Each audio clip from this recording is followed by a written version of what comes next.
belajar tentang tema 2, udara bersih bagi kesehatan, subtema 1, cara tubuh mengolah udara bersih, pembelajaran 1. Tujuan pembelajaran hari ini yang pertama, membandingkan alat pernafasan hewan.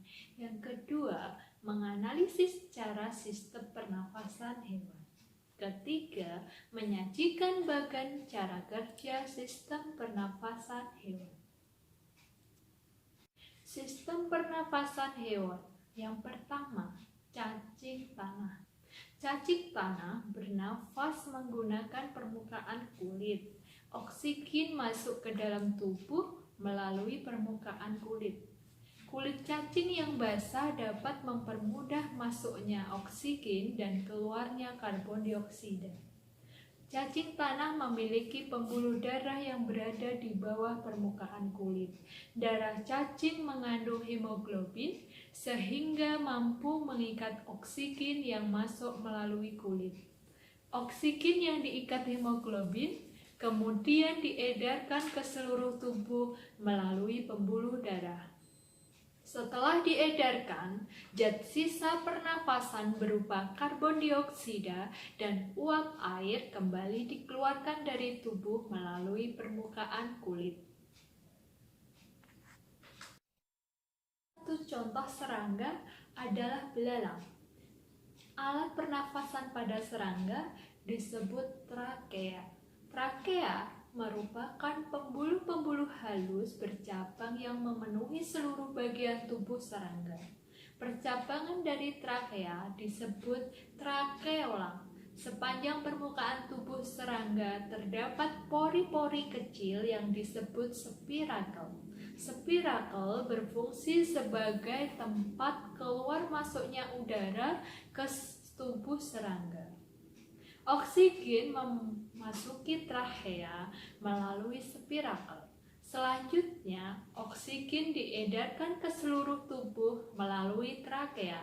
Oksigen langsung diambil oleh sel-sel tubuh, kemudian karbon dioksida dari sel akan mengalirkan ke trakeola dan dikeluarkan melalui lubang spirakel. Ikan bernafas menggunakan insang. Insang terletak di belakang rongga mulut pada kedua sisi kanan dan kiri kepala ikan.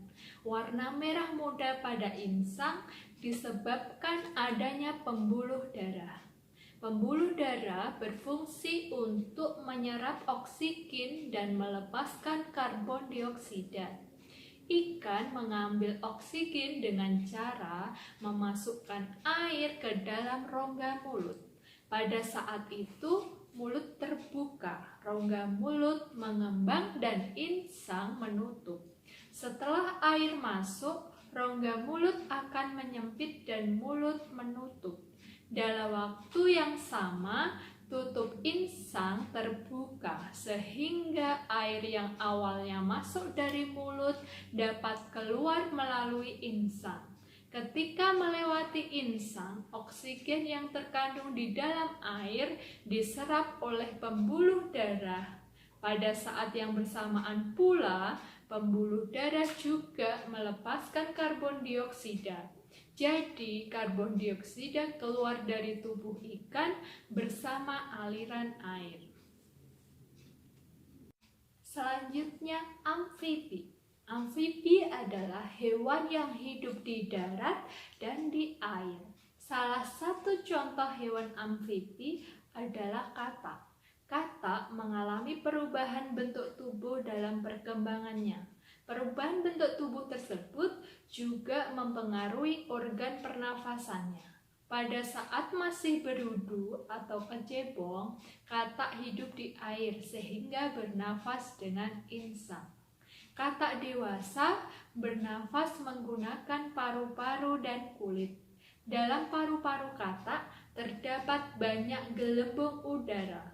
Gelembung udara tersebut sangat tipis, berselaput, dan penuh pembuluh darah.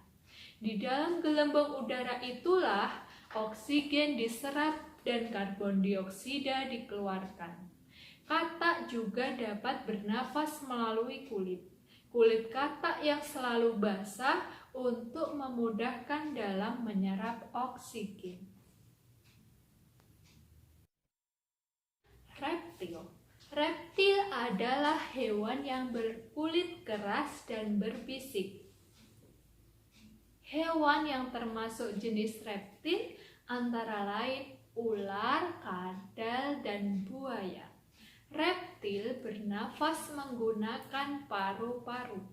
Paru-paru reptil tersusun atas beberapa lipatan dinding yang dapat memperbesar permukaan paru-paru. Oksigen masuk ke dalam tubuh reptil melalui lubang hidung menuju tenggorokan. Setelah melewati tenggorokan, oksigen masuk ke paru-paru. Di dalam paru-paru terdapat pertukaran udara, oksigen diserap, sedangkan karbon dioksida dikeluarkan. Burung.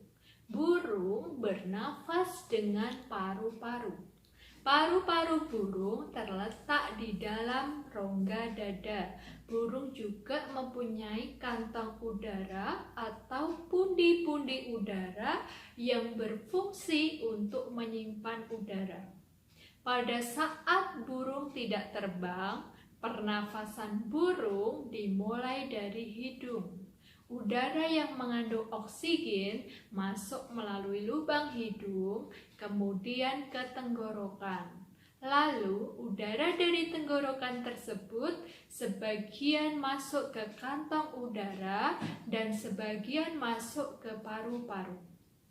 Saat terbang, burung tidak menghirup udara dari hidung. Udara yang digunakan burung saat terbang berasal dari kantong udara. Udara dari kantong itulah yang dihembuskan menuju paru-paru. Kantong udara akan mengempis saat menghembuskan udara menuju paru-paru.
Sampai jumpa kembali.